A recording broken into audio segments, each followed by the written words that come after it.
las organizaciones de la sociedad civil de México y el gobierno por parte de la Secretaría de Hacienda, y el doctor Jacobi nos representa a OPS. Yo les voy a platicar sobre toda la evidencia científica que se tuvo que generar para que el impuesto pudiera ser aceptado en México. Toda esta evidencia que la Academia generó en México fue insumo importante tanto para las organizaciones de la sociedad civil como para el gobierno para tomar una decisión informada y promover el uso de medidas fiscales para reducir el problema de sobrepeso y obesidad. Como sabemos, la prevalencia de sobrepeso y obesidad en México es muy alta, alcanza 71% en conjunto hombres y mujeres adultos y aproximadamente 30% en niños y adolescentes. Y el consumo promedio de refrescos en México está entre 163 y 180 litros por persona al año, es el más alto de la región y probablemente el consumo más alto en el mundo de refrescos. El porcentaje de contribución por grupo de alimentos lo podemos ver en esta gráfica. De calorías provenientes de alimentos indispensables es el 77% que provienen de cereales, leguminosas, leche, alimentos de origen animal, frutas y verduras y grasas y aceites saludables. Sin embargo, de calorías discrecionales, que no es algo que se requiera para estar saludable, sino que un individuo puede consumir ocasionalmente, en la dieta de los adultos mexicanos contribuye con el 23% de las calorías diarias. Vemos que las bebidas azucaradas y el alcohol contribuyen con el 11% y los alimentos altos en grasas y o azúcares con alta densidad energética contribuyen con otro 11% de la dieta. El costo de la obesidad en México se estimó en 2008 de 67,000 millones de pesos, esto incluyendo costos indirectos y costos directos. Y si no se hacía nada para controlar el problema, se iba a más que duplicar en unos 10 años. La evidencia científica muestra que los principales factores de riesgo de la obesidad son los estilos de vida sedentarios, los alimentos con alta densidad energética que contienen azúcares o grasas saturadas y también contienen muy poca fibra y agua, y por supuesto las bebidas azucaradas y la comida rápida, así como ver televisión, que es parte de un estilo de vida sedentario. Por el contrario, una actividad física regular, lactancia materna desde la infancia y alimentos con baja densidad energética disminuyen el riesgo de esta enfermedad. Con base en toda esta evidencia y el grave problema de sobrepeso y obesidad, desde el lado de la Academia en México se realizó un libro sobre recomendaciones para prevenir el sobrepeso y la obesidad desde la perspectiva de las políticas públicas. La Academia Nacional de Medicina, la Universidad Nacional Autónoma de México y el Instituto Nacional de Salud Pública contribuyeron con diferentes intervenciones recomendadas, entre las que están el etiquetado, la regulación en el sistema escolar, la regulación de la publicidad, entre muchas otras, pero sobre todo el instrumento fiscal, que es ponerle un impuesto a bebidas endulzadas con azúcar para desincentivar su consumo y favorecer el consumo de alimentos más saludables. Con la evidencia que se generó, se implementó a partir de enero de 2014 en México un impuesto especial sobre la producción de servicios, que le llamamos IEPS. Esta estrategia es solo una parte de la estrategia más integral que la Secretaría de Salud promueve para prevenir y controlar el sobrepeso, la obesidad y la diabetes. El impuesto especial es de 1 peso por litro a bebidas saborizadas con azúcares agregados. Esto es que no solo es a refrescos, sino también a todas las bebidas como jugos que tengan azúcar añadida. Aproximadamente equivale a un impuesto al 10% al precio. Además de este impuesto, existe un impuesto de 8% al precio de alimentos no básicos con una densidad calórica de más de 275 kilocalorías por 100 gramos. ¿Cómo se logró la implementación de este impuesto a las bebidas azucaradas en México? Se requiere una serie de análisis académicos que puedan sustentar la factibilidad del impuesto y también de la cooperación de las organizaciones de la sociedad civil y del gobierno. Me dice que tiene batería baja. En primer lugar, se requiere conocer cuál sería la respuesta de los consumidores ante un incremento en el precio de las bebidas endulzadas con azúcar. En términos económicos, lo que se requiere es la estimación de la elasticidad precio de la demanda para ver qué tan sensible puede ser el consumo de bebidas endulzadas con azúcar ante incrementos en el precio. Pero también se requiere ver la respuesta ante este impuesto en los hogares más pobres, para ver si el impuesto es regresivo, esto es, si los hogares más pobres estarían contribuyendo con más de su gasto al impuesto que sería bebidas endulzadas con azúcar. Análisis sobre cuánto sería el monto de la recaudación y el uso de los recursos para combatir sobrepeso y obesidad. ¿Cuáles serían los potenciales efectos en salud? ¿Se reduciría el sobrepeso y la obesidad? ¿Se reduciría la diabetes? ¿Qué otros efectos podría generar un impuesto? Por ejemplo, la industria argumenta mucho la reducción de empleos, y también se requiere ver que haya una aceptación de la iniciativa en diferentes sectores de la sociedad y cuál sería la respuesta de la industria. Para esto se formó un equipo multidisciplinario para evaluar la factibilidad.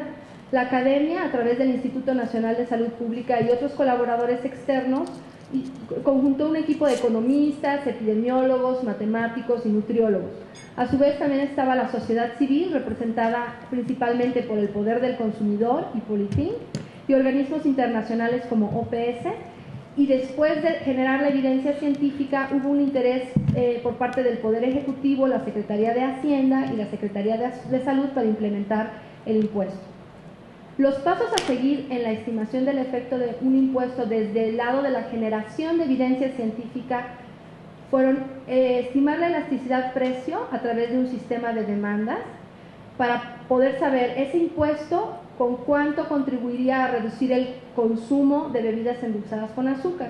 Una vez que se tenía esa estimación, otro grupo de matemáticos y epidemiólogos estimó un modelo matemático para predecir con ese cambio en el consumo cuánto se reduciría el peso de la población en el mediano y largo plazo. Teniendo esa reducción de peso y en sobrepeso y obesidad, con esas estimaciones, otro equipo multidisciplinario estimó cuál sería la reducción en la prevalencia de diabetes por una reducción en 1 kilogramo de peso corporal, asumiendo con estudios internacionales que reducir 1 kilogramo de peso corporal podría reducir el riesgo de diabetes en 16%. Las estimaciones que hicimos de la elasticidad precio de la demanda de refrescos muestra que la demanda es elástica. ¿Qué quiere decir esto?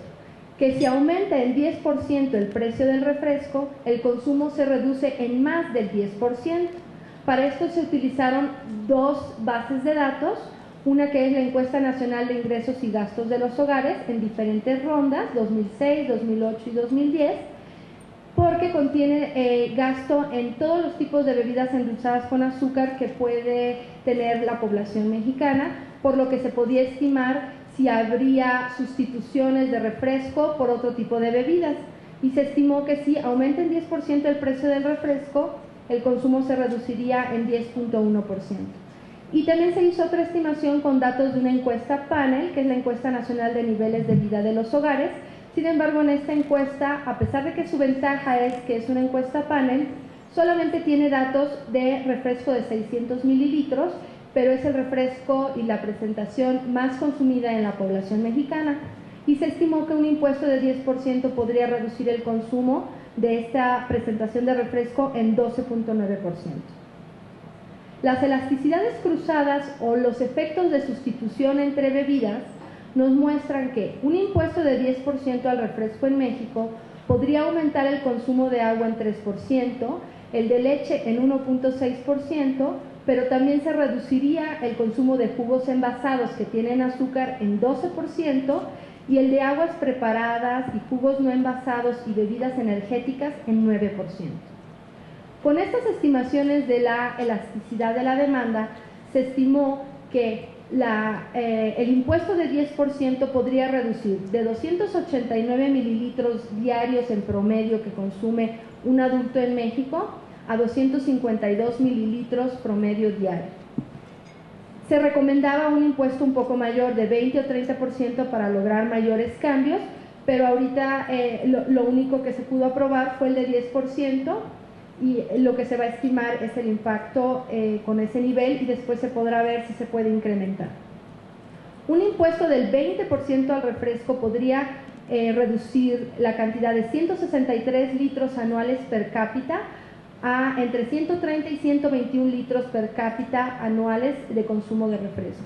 La recaudación estimada estaba entre 20 a 24 mil millones de pesos al año, y este monto representa el 30% de los costos directos e indirectos de la obesidad. Pero ¿cuál es el impacto del impuesto en los más pobres?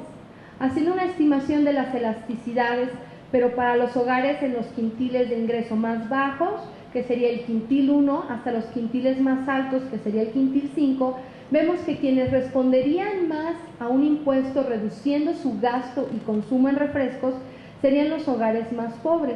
Un impuesto del 10% reduciría en los hogares más pobres 13.1% su gasto en refresco, mientras que en los hogares más ricos la reducción sería mucho menor, sería de 7.2%.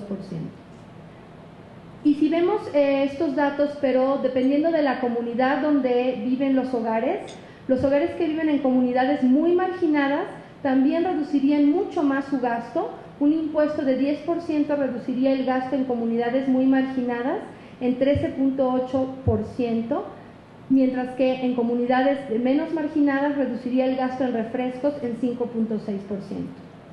¿Cuál sería el impacto de un impuesto en la salud?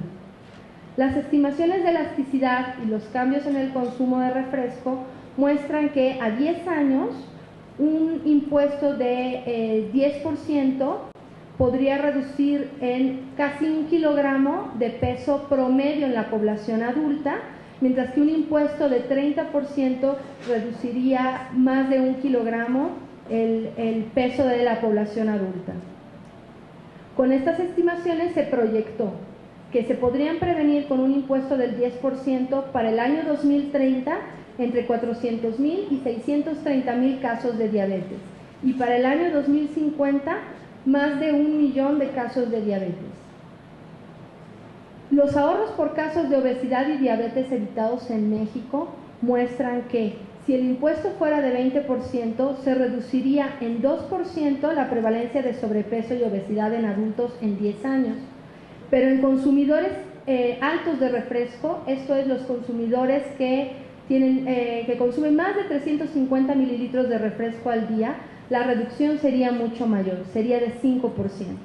Los ahorros en costos directos de atención de obesidad serían de más de 13,000 millones de pesos, y en costos directos de atención a diabetes estarían entre 6.4 y 50.9 mil millones de pesos, solo considerando costos directos de atención, lo que quiere decir que serían mucho más los ahorros si se consideraran también la pérdida de muertes prematuras y los años de vida perdidos por discapacidad. El impuesto a las bebidas azucaradas es una acción de salud pública para prevenir la obesidad, pero debe ser parte de una estrategia nacional que incluya otras acciones. No se puede esperar que solo el impuesto reduzca todo el problema de sobrepeso y obesidad y la mortalidad por diabetes. Es solamente uno de los instrumentos que debe utilizar el gobierno y está insertado en una estrategia más integral que ya fue presentada en este foro. El papel de la academia es fundamental para generar, analizar y adaptar la evidencia, tanto de la situación local como evidencia internacional, para tener sustento científico para alimentar el diseño y la aplicación de una estrategia como es el impuesto.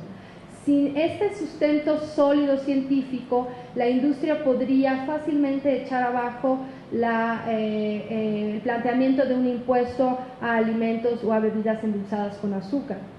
Las organizaciones de la sociedad civil pueden promover la movilización social y el cambio. Sin las organizaciones de la sociedad civil, sin la participación ciudadana, no se puede esperar que un impuesto sea aceptado en un país. En el caso de México, el poder del consumidor ejerció un papel muy importante para promover esta iniciativa y crear conciencia de la importancia de estas medidas fiscales. Por su parte, el gobierno debe diseñar, implementar y evaluar las estrategias que incluyan instrumentos fiscales, lo cual ya se está haciendo en México. Y después de esta implementación, una parte clave es la evaluación del impuesto. Hay que ver cuáles son los efectos en precio, si el impuesto está pasando en su totalidad a los precios o si la industria está absorbiendo parte de ese impuesto pagándolos ellos mismos para que la población no deje de consumir el producto. ¿Qué es lo que pasa con el consumo? Hay diferencias de sustitución. ¿Por qué otra bebida está sustituyendo a la población? ¿Lo está sustituyendo por bebidas endulzadas con azúcar dentro del hogar? ¿O está sustituyéndolo por agua y por leche, como las estimaciones nos mostraban? ¿Qué se está haciendo con los recursos recaudados? ¿Se están destinando a combatir sobrepeso y obesidad? ¿Cuáles son los efectos en salud de un impuesto como este? Y la interacción con otras medidas, no solo de salud, sino también económicas. En el Instituto Nacional de Salud Pública ya estamos comenzando a evaluar los efectos en precio y en consumo en conjunto con la Universidad de North Carolina.